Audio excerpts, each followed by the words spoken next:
Welcome to the training video on Chat Power 42 Basic. This is a picture word power vocabulary software like in the Nova Chat 7 AAC device. What you're seeing here on the screen is actually the computer version of Nova Chat. The emulator software, so some things that I do on the computer will be slightly different than how it looks on the device. To begin with, let's get introduced to the vocabulary. On the Nova Chat, you press a button and it will speak and goes up to the message window. You'll see that when I press the word went, it will speak the word went and goes into the message window.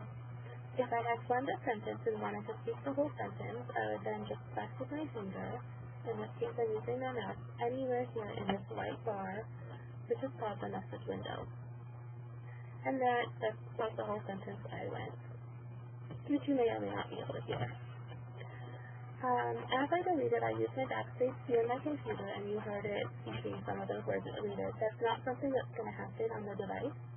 On the actual device, you'll have an X here, a black box with a white X in this corner, and you will be able to just press that backspace button. If you tap it once, it will delete the last word. You can continue deleting one word at a time with one tap. If you tap and hold this X button that will appear on the device, you'll be able to clear the entire message window contents at once. So to continue orienting to vocabulary, what you have here is an organization of core vocabulary that is words that are used frequently across contexts. Here on the left, in yellow, you have all of the pronouns, followed by helping verbs, and these are more of a pale green or blue. Next you have core verbs, and these are green.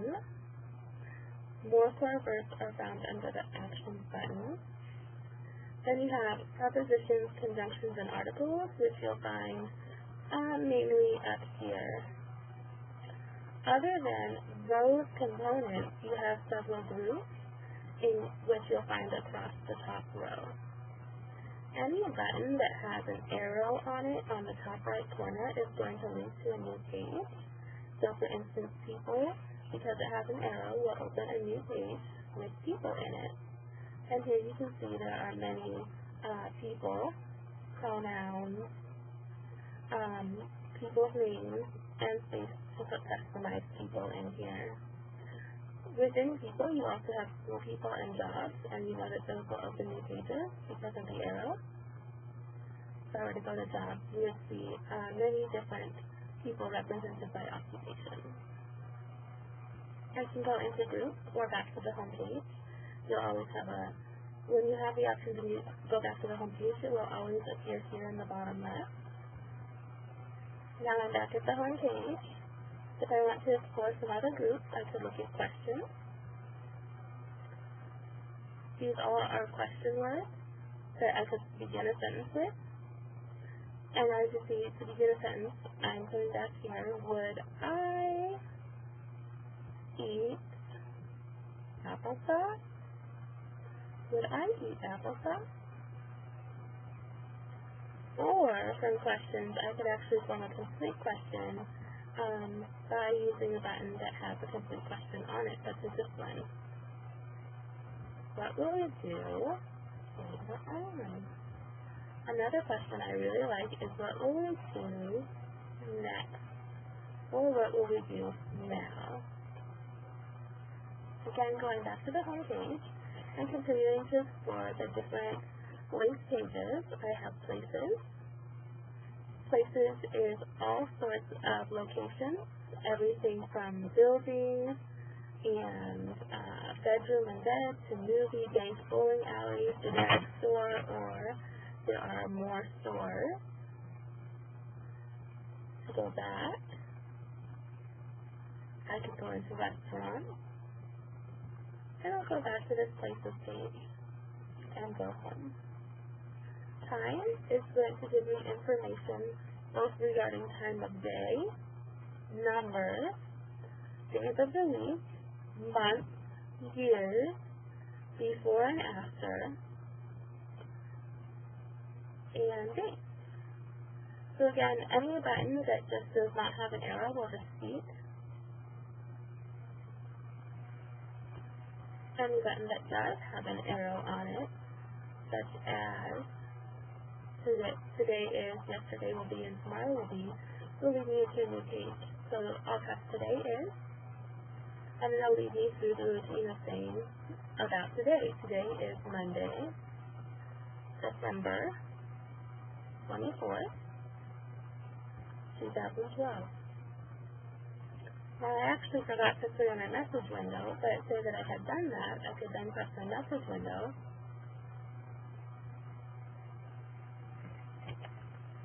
and it will speak my entire message for me. You may be hearing some random words as I clear it, and that's, again, just a fluke of the computer emulator software and not something that will be a problem on the device. I'm going to skip groups for a moment and show you describing. In describing, you have basically all kinds of descriptive words that describe state, emotional state, feelings. You have your color group. You have position words, so these prepositions. You also have the ability to go and get more. And there are altogether 3 pages of describing words. You'll notice that they are actually alphabetical. So A, B, C, all the way on until you get to Y. There's no D describing words. So that'll help you locate a describing word, knowing that you can find it alphabetically. Now going back to group, groups leads you to a page now that has all of these categories open new pages. So if I wanted to say the name of an animal, I'd go to animal, and I could say bird or frog. These might be the most common animals that are spoken of, but I could also go in and find a wild animal, such as a giraffe or hippopotamus, or a type of bird, such as an eagle or a bat, a type of insect, such as a grasshopper. And I'm given the ability to be more descriptive still by saying, for instance, a black and white spider. So I'm going to clear my message window. There we go. And go back home. So we just looked at animals within groups, but you can go into music and you'll have all kinds of vocabulary related to music. You can go back to groups and look at containers. You can look at money. This is a great page for talking about and calculating money during academics. You can look at hygiene words. You can look at vehicle words. Really, the possibilities are just enormous. So I would encourage you, if you're watching this training video, to go ahead and explore in here all the different categories and what words fall under those pages. In addition, you have ABC 123 as a page that leads you to being able to spell and use numbers. One of the neat things that happens here is word prediction. So for instance, when I press the letter J, say that I'm wanting to say the word job, four different words come up that are guessing what I might be trying to spell. So if I was going for job, it would give me that. The other thing that it does in word prediction is logical next word. So it's guessing that I might want to say job and the other people. This isn't making complete sense. My grammatical structure of my sentence, but again, that happens with anything that you might be spelling to do S, T, and strike, stop, or maybe I made a mistake and I was going to spell still, so I did my backspace and do the I, and there's still, it's appeared in my word prediction, and so I don't have to complete spelling it as long as I'm monitoring these words. That will help me spell faster, but you can spell the whole thing out. You don't have to use that. Also within here is numbers, and here I can be as specific or general as I want. I can say just the number 1, or I can say first, or I can say 1 o'clock. And so all of those things I went from here in the keyboard and then numbers. Okay? Looking more at our core vocabulary, some of the other word prediction things that happen are that you get grammar support where verbs conjugate.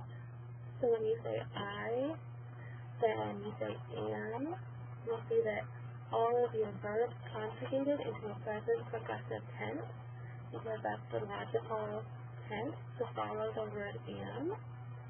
So I can say I am coming.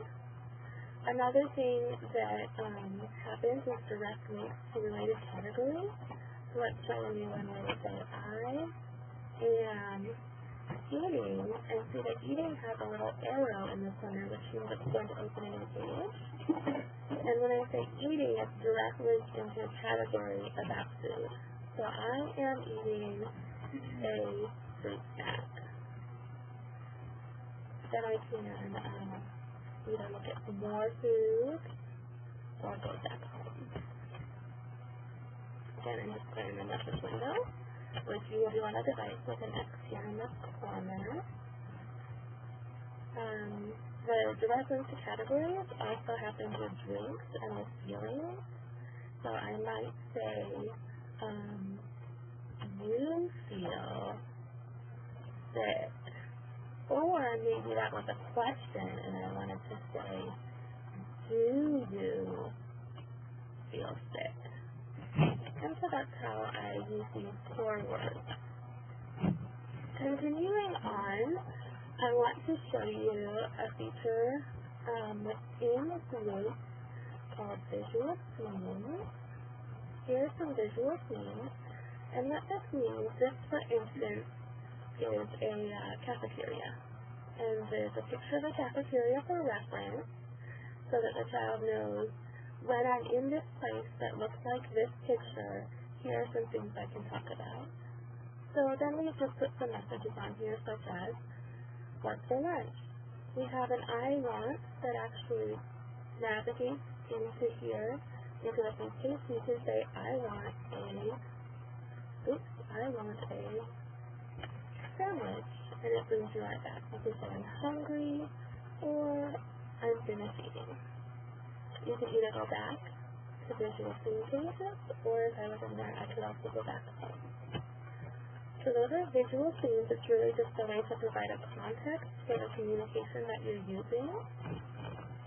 Additionally, within the social page, you have some great conversational things for greetings and closings and for personal exchanges and for interjections.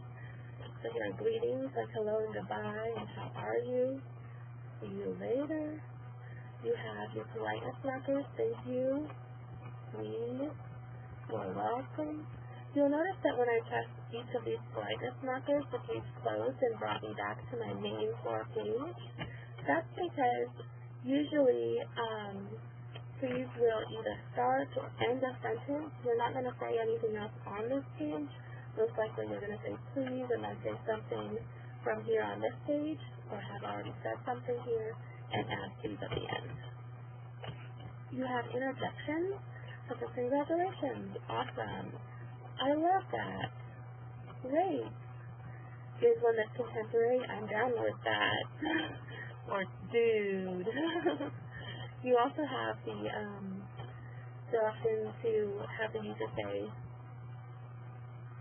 and so if the user needs to ask you to add a word to the device, that's a great way to do it. Additionally, within here, you can go to within social. You can give those messages such as being hungry, thirsty, in the bathroom, and so forth. you can look at personal information. Let's see.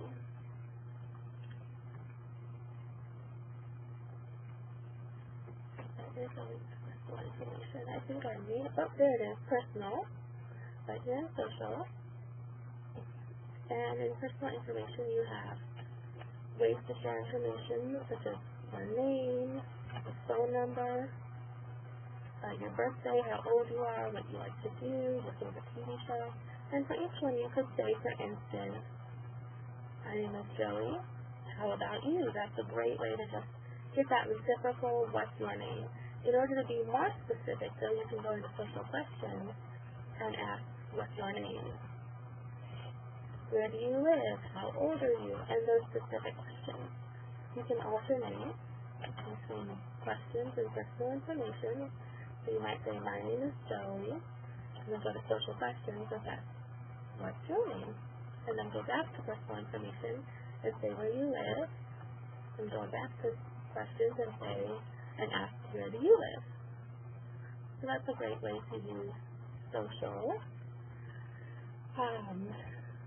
Basically, you're going to use this core page for constructing and generating novel utterances. And when you're looking for more specific nouns, you'll go into Google to retrieve those. This concludes our tutorial for picture word power, and thank you for watching.